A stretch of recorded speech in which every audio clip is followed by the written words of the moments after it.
चलिए मज़ेदार सी cappuccino coffee बनाते हैं।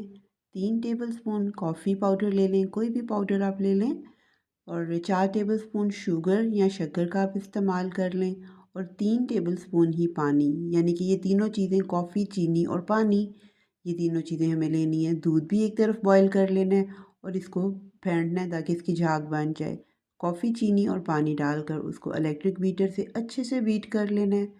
हैंड विस्क से भी कर सकते हैं या फोक से भी, बीटर से अच्छे से कर लें। 4 मिनट में इतनी कंसिस्टेंसी हो जाती है कि इसके पीक्स बन जाते हैं। आप उल्टाएं भी तो वो नीचे नहीं गिर रहा। ये परफेक्ट कंसिस्टेंसी है। दूध की भी बीटर से झाग बना लें।